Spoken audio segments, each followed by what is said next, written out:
Par une nuit où le froid semble vouloir effacer toute trace de vie, un homme s'arrête sur une route déserte. Il n'est pas en mission. Il ne cherche personne. Et pourtant, ce qu'il découvre dans la neige va changer deux destins à jamais. Une femme avance seule, trop lentement, comme si chaque pas pouvait être le dernier. Elle ne demande pas d'aide. Elle continue simplement. L'homme hésite une seconde. Une seule. Et dans ce silence glacé, une décision est prise. Car parfois, le vrai danger n'est pas la tempête, mais de continuer sans s'arrêter. La route semblait ne mener nulle part. Elle s'étirait devant lui comme une cicatrice pâle, avalée par le vent et la neige, bordée de sapins figés dans un silence trop dense pour être paisible. L'homme conduisait depuis des heures, peut-être davantage, sans vraiment compter. Il roulait parce que s'arrêter l'obligerait à penser. Et penser, ces derniers temps, demandait plus d'énergie qu'il n'en avait. Il revenait de loin, pas seulement en kilomètres. Son corps connaissait encore les réflexes, les gestes précis, l'attention constante aux moindres détails. Mais à l'intérieur, quelque chose s'était vidé. Les missions, les ordres, les nuits sans sommeil avaient laissé une fatigue plus profonde que celle des muscles. Une fatigue qui ne disparaissait pas avec le repos. Il n'attendait rien de ce trajet, sinon qu'il finisse. La tempête s'intensifiait. La neige balayait la route de biais, réduisant le monde à quelques mètres de visibilité. Les phares découpaient un tunnel étroit dans l'obscurité. C'est alors qu'il la vit. D'abord, il crut à une illusion. Une forme trop humaine pour appartenir à ce décor hostile. Puis il distingua le mouvement lent, irrégulier. Une silhouette avançait sur le bas-côté, penchée légèrement, comme si chaque pas demandait un effort démesuré. Il ralentit instinctivement. Son pied quitta l'accélérateur avant même qu'il ne prenne une décision consciente. La femme avançait malgré le froid, malgré le vent. Elle ne faisait pas de geste pour attirer l'attention. Elle ne regardait pas en arrière. Elle semblait concentrée uniquement sur le fait de continuer. Près d'elle marchait un chien au pelage sombre, attentif, collé à son flanc comme une présence indispensable. En s'approchant, l'homme remarqua ce que la neige avait d'abord dissimulé, elle cédait d'un appui pour avancer. Son équilibre était fragile, maîtrisé avec une détermination silencieuse. Il s'arrêta à quelques mètres. Le moteur tourna au ralenti, couvrant un instant le bruit du vent. L'homme resta immobile, les mains sur le volant. Il n'y avait pas d'élan héroïque en lui, pas de pensée grandiose. Seulement cette certitude simple, presque brutale, quelque chose n'allait pas.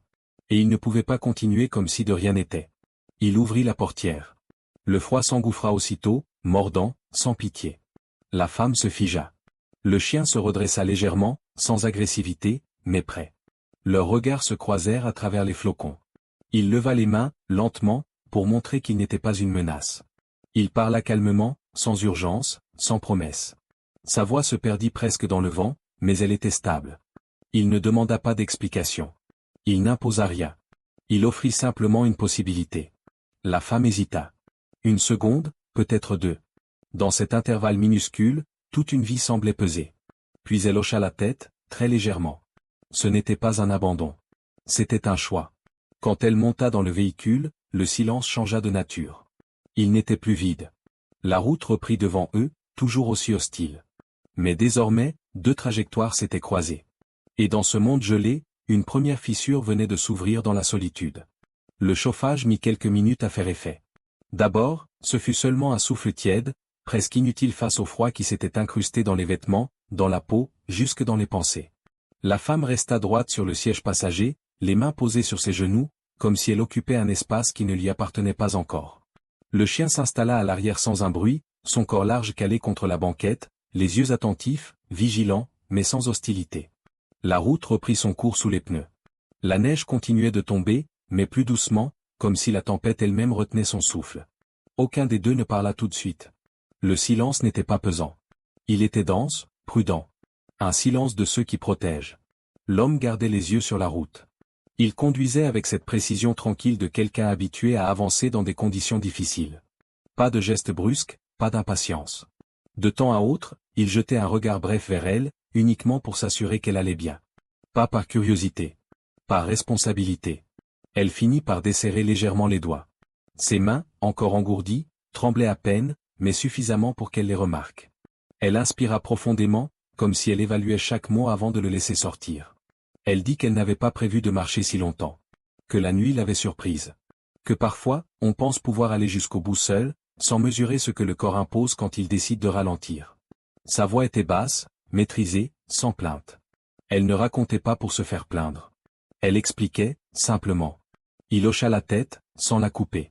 Il n'encouragea pas, n'interrompit pas. Il laissa l'espace nécessaire pour que les phrases viennent ou se taisent. Elle mentionna un endroit qu'elle avait quitté, sans en dire le nom. Une porte fermée plus vite que prévu. Des mots prononcés trop froidement.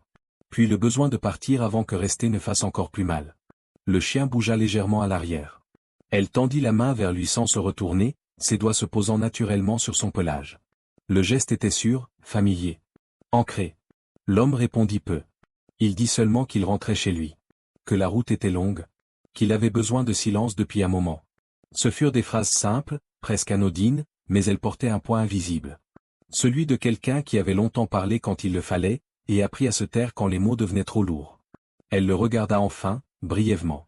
Elle remarqua la fatigue qui ne venait pas du manque de sommeil. Cette façon d'être présent tout en semblant ailleurs. Elle comprit sans qu'il ait besoin de préciser. Ils se reconnurent dans cette tenue, dans cette manière de ne pas tout dire. Peu à peu, la tension quitta ses épaules. Sa respiration se fit plus lente. La chaleur gagna ses doigts, ses joues. Elle s'autorisa à s'adosser légèrement au siège.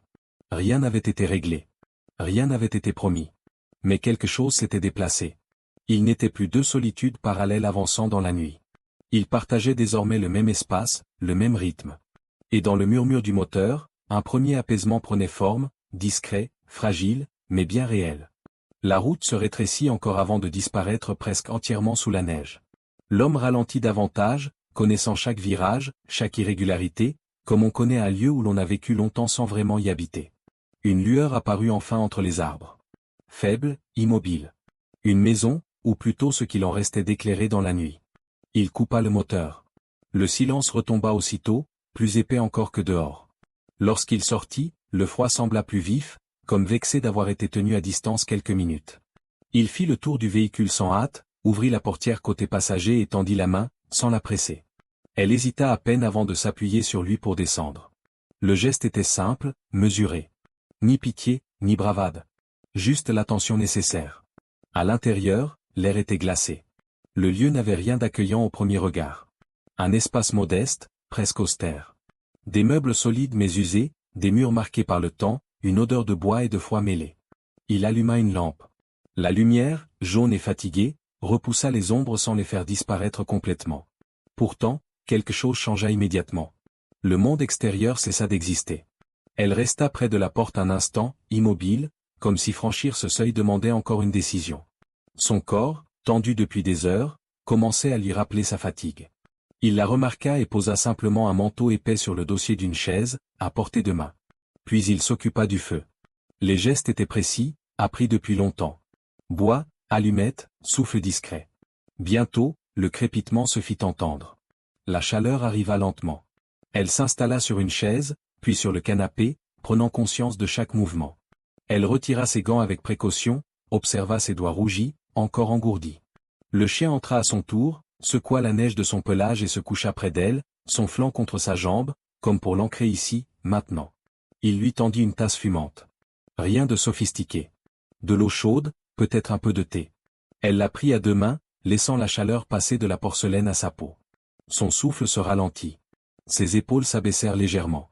Ce n'était pas du confort. C'était mieux que cela. C'était l'absence de danger immédiat. Ils parlèrent peu. Inutile. Les gestes suffisaient.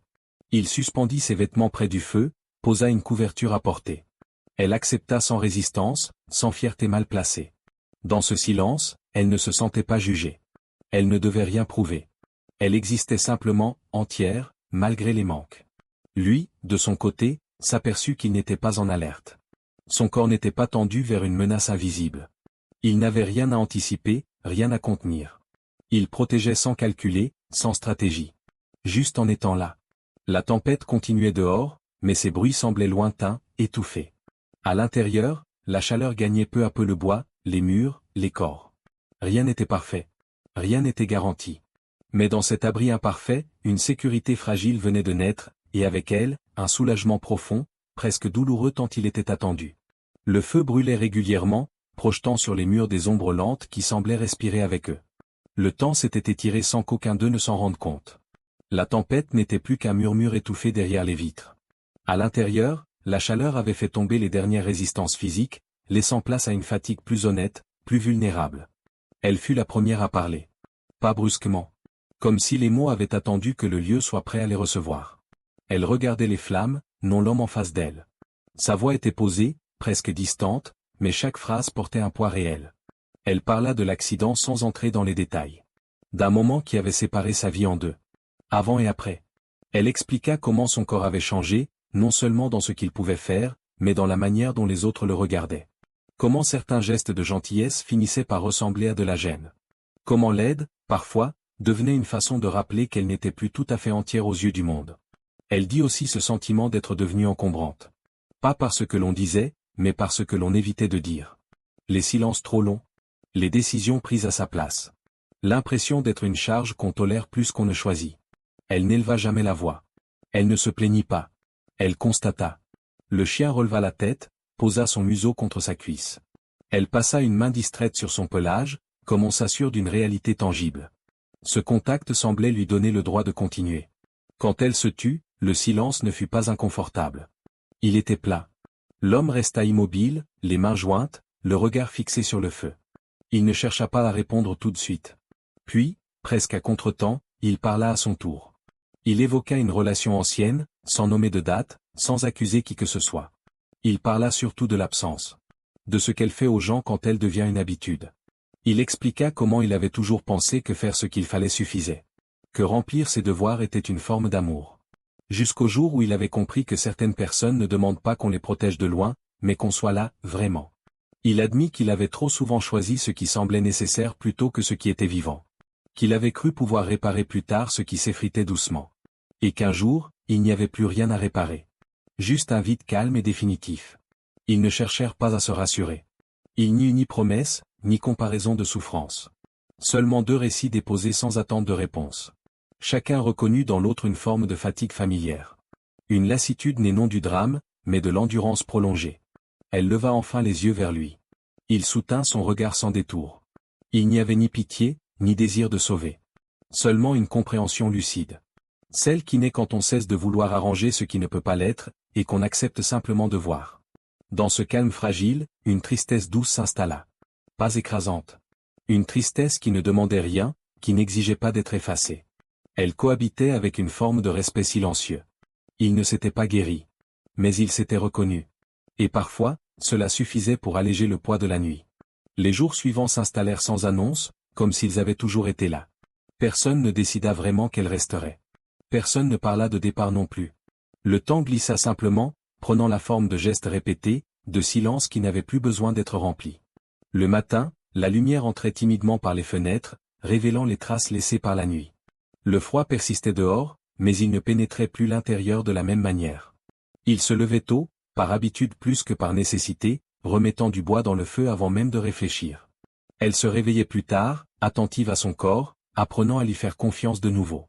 Rien n'était pressé. Rien n'était exigé. Ils partageaient des repas simples. Des soupes épaisses, du pain encore tiède, parfois des restes réchauffés sans cérémonie. Ils mangeaient face à face ou côte à côte, parlant peu. Quand les mots venaient, ils étaient courts, précis. Un commentaire sur le temps. Une remarque sur le goût. Un souvenir sans importance apparente. Ces échanges, modestes, construisaient pourtant quelque chose de solide. Elle trouva peu à peu sa place dans l'espace. Elle nettoyait, rangeait, non par obligation, mais pour sentir qu'elle participait. Chaque objet déplacé devenait une manière de s'ancrer. Elle recommença à dessiner. D'abord timidement, puis avec plus d'assurance. Des lignes simples.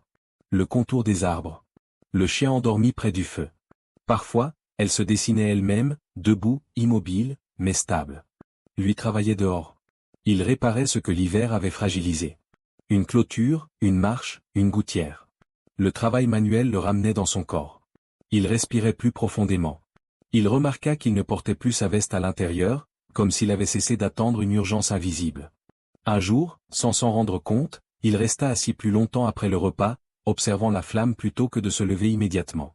Le chien circulait entre eux, lien silencieux mais constant. Le matin, il suivait l'homme dehors, le soir, il s'installait au pied de la femme. Il semblait comprendre qu'ils avaient chacun besoin d'un ancrage différent. Sa présence rendait les lieux plus vivants, plus habités. Elle remarqua les changements en elle avant même de les accepter.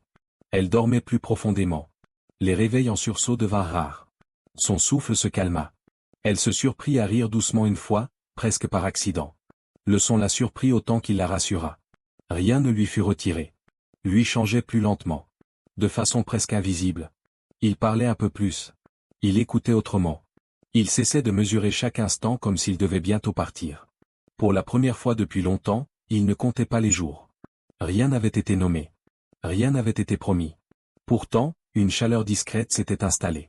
Pas celle des grandes déclarations, mais celle qui tient, jour après jour. Une respiration retrouvée, simple, suffisante. Le bruit ne ressemblait à rien de familier. Un son sec, précis, tranchant le calme installé depuis des jours. Le chien fut le premier à réagir. Il redressa la tête, oreille tendue, un grondement sourd vibrant dans sa poitrine. L'homme leva les yeux presque aussitôt. Il connaissait ce type d'interruption. Celle qui n'annonce rien de bon, même avant de savoir ce qu'elle apporte. Il se leva lentement et se dirigea vers la porte. Elle resta assise, le crayon immobile entre ses doigts. Elle n'avait rien entendu d'autre que le coup frappé, mais quelque chose en elle se resserra. Une intuition, vague mais insistante. Le genre de pressentiment qui ne s'explique pas, mais ne se trompe presque jamais. Quand la porte s'ouvrit, le froid entra en même temps qu'une présence ancienne. Une femme se tenait sur le seuil, droite malgré la fatigue visible sur son visage. Elle portait un manteau trop léger pour la saison, les cheveux tirés en arrière sans soin. Ses traits étaient ceux de quelqu'un qui avait longtemps cru pouvoir revenir en arrière. Ses yeux, rougis, cherchaient quelque chose qu'elle avait perdu sans savoir comment. Ils se regardèrent un long instant. Aucun mot ne sortit d'abord. Le chien resta près de la femme assise, comme pour marquer un territoire qu'il refusait de céder. Elle comprit immédiatement. Certaines choses se reconnaissent sans présentation. La voix de l'autre femme trembla lorsqu'elle parla. Elle évoqua des erreurs, des choix faits trop vite, une vie qui n'avait pas tenu ses promesses. Elle disait être venue sans intention de bouleverser quoi que ce soit, mais sa simple présence suffisait. Chaque mot ravivait une histoire à laquelle elle n'avait jamais appartenu, mais dont elle sentait soudain le poids. L'homme l'écoutait, immobile. Son visage restait fermé, mais non dur. Il ne s'agissait pas de colère. Plutôt d'un passé qui refusait de se taire. Il répondit peu. Des phrases courtes, contrôlées. Il n'ouvrait aucune porte. Il n'en fermait pas non plus. Elle, assise un peu en retrait, se sentait rapetissée. Pas par jalousie. Par lucidité. Elle observa cette scène avec une clarté douloureuse. Elle n'était pas invitée dans cette histoire-là. Elle n'en connaissait ni les débuts ni les promesses. Elle n'était que de passage, même si ce passage avait pris la forme d'un refuge. Quand la porte se referma enfin, le silence qui suivit était différent. Chargé. Instable. Elle se leva sans bruit, rassembla quelques affaires, mécaniquement. Le chien la suivait, inquiet. Elle n'était pas en colère. Elle avait peur. Peur d'avoir pris trop de place. Peur d'avoir cru trop vite. Elle laissa un mot. Quelques lignes simples. De la gratitude. Pas de reproche. Pas de demande. Puis elle s'éloigna lentement, sans se retourner. Le froid la saisit aussitôt, mais elle ne s'arrêta pas. À l'intérieur, l'homme resta immobile un long moment. Il comprit trop tard ce qui venait de se produire. Rien n'avait été volé. Rien n'avait été promis. Pourtant, quelque chose d'essentiel venait de lui échapper. Il ne réfléchit pas longtemps. Pas parce que la décision était facile, mais parce qu'elle était enfin claire. Il attrapa son manteau, sans chercher à comprendre pourquoi il avait attendu si longtemps pour apprendre à reconnaître ce moment précis où l'hésitation n'était plus de la prudence, mais une fuite. Le chien se leva aussitôt, déjà tourné vers la porte, comme s'il avait compris avant lui. Dehors, la nuit avait repris sa place. Le froid mordait, mais moins violemment qu'auparavant. Elle avançait lentement sur le chemin, concentrée sur chacun de ses pas, refusant de regarder en arrière. Chaque mouvement lui demandait un effort immense, non seulement physique, mais intérieur. Elle se répétait qu'elle avait fait ce qu'il fallait. Qu'elle n'avait rien à réclamer. Qu'elle n'était pas venue pour prendre. Il l'appela. Son nom se perdit d'abord dans l'air glacé, puis atteignit son dos comme une main posée trop tard. Elle s'arrêta, sans se retourner. Elle avait peur de ce qu'elle pourrait lire sur son visage. Peur d'espérer encore. Quand il la rejoignit, il ne tenta pas de la convaincre avec des mots trop grands. Il ne parla ni d'amour, ni d'avenir. Il dit seulement qu'il avait compris. Qu'il avait passé trop de temps à laisser les choses décider à sa place. Qu'il ne voulait plus avancer par défaut. Elle se tourna enfin vers lui. Son regard était fatigué, mais droit. Elle parla doucement, comme on énonce une vérité qu'on a longtemps portée seule. Elle dit qu'elle ne voulait pas être un refuge temporaire. Qu'elle ne pouvait pas rester là où elle se sentirait toujours de trop. Qu'elle avait déjà appris à survivre sans être choisie. Il écouta jusqu'au bout. Puis il répondit sans hausser la voix, sans se rapprocher davantage. Il lui dit qu'il ne la regardait pas comme quelqu'un à réparer. Qu'il ne la voyait pas comme un risque ou un compromis. Qu'il la voyait simplement comme une présence qui avait changé la sienne. Pas par éclat, mais par constance. Il lui dit qu'il la choisissait. Pas malgré ce qu'elle avait traversé. Parce que ces cicatrices n'étaient pas des absences, mais des preuves. Des preuves de résistance, de lucidité, de courage silencieux. Elle sentit quelque chose céder en elle. Pas un effondrement. Un relâchement. Comme si une tension ancienne, maintenue trop longtemps, acceptait enfin de se dissoudre. Les larmes vinrent sans bruit. Elle ne chercha pas à les retenir. Le chien s'approcha, pressant son flanc contre elle, comme pour confirmer ce qui venait d'être dit. Il posa une main sur son bras, sans la serrer. Ce contact simple suffisait. Il n'y avait plus rien à prouver. Plus rien à fuir. Ils restèrent ainsi quelques secondes, immobiles, dans le froid, mais ancrés. Quand ils repartirent vers la maison, le pas de la femme était toujours lent, mais il ne portait plus le même poids. Et l'homme, pour la première fois depuis longtemps, marchait sans regarder en arrière. Le temps reprit son mouvement naturel, sans brusquer personne. Les jours continuèrent de se lever, les nuits de tomber, comme ils l'avaient toujours fait. Mais quelque chose avait changé dans la manière de les habiter. Rien n'était devenu simple. Rien n'était miraculeusement réparé. Et pourtant, la vie avait retrouvé un rythme qui ne faisait plus mal. Les saisons passèrent lentement. L'hiver céda sa place à un froid plus doux, puis à une lumière plus généreuse. La neige se retira sans bruit, laissant apparaître les chemins, les pierres, les traces de pas anciennes. Elle apprit à parcourir ces sentiers à son rythme, sans se mesurer à ce qu'elle avait été autrefois. Chaque pas comptait, non pour sa distance, mais pour sa stabilité. Le chien marchait toujours près d'elle, fidèle, attentif, comme une présence constante dans un monde qui avait cessé d'être hostile. L'homme, lui, resta. Non par obligation, mais par choix répété. Il ne parlait pas de lendemain parfait. Il construisait des journées solides. Il apprit à être là sans attendre que quelque chose d'autre commence. Il travailla la terre, répara ce qui devait l'être, laissa aussi certaines choses inachevées, acceptant que tout n'ait pas besoin d'être contrôlé. Ils vécurent côte à côte avant de vivre ensemble. Ce détail avait son importance. Ils respectaient le temps nécessaire à chacun. Ils partagèrent des silences qui n'étaient plus prudents, mais pleins. Des repas sans cérémonie. Des regards qui n'exigeaient rien. Leur lien se forma sans éclat, mais avec une constance qui rassure. Parfois, ils repensaient à cette route, à cette nuit où tout aurait pu continuer sans eux. Elle savait que si l'homme n'avait pas ralenti, elle aurait continué à avancer seule. Lui savait que s'il ne s'était pas arrêté, il serait resté enfermé dans une solitude qu'il appelait discipline. Rien de spectaculaire ne les avait réunis. Juste une décision. Avec le temps, elle retrouva une forme de confiance dans son corps. Pas une illusion. Une confiance lucide. Elle dessina de nouveau avec plaisir. Elle rit plus souvent. Lui apprit à déposer ce qu'il avait toujours porté. À ne plus se définir uniquement par ce qu'il faisait pour les autres, mais par ce qu'il partageait. Ils ne parlèrent pas souvent de ce qui aurait pu être. Ils se concentrèrent sur ce qui était là. Un foyer imparfait, mais vivant. Un lien bâti sans promesse excessive. Une présence réciproque. Et peut-être était-ce là le sens de tout cela. Parfois, l'aide ne prend pas la forme d'un sauvetage. Elle ressemble à quelqu'un qui s'arrête. À une porte qui s'ouvre. À une main tendue sans condition. Dans un monde qui va vite, ces gestes discrets deviennent des points d'ancrage. Si cette histoire vous a touché, prenez un instant pour l'accueillir en vous. Et si le cœur vous en dit, aimez cette vidéo, abonnez-vous et partagez-la autour de vous. Peut-être qu'elle trouvera quelqu'un qui en a besoin aujourd'hui.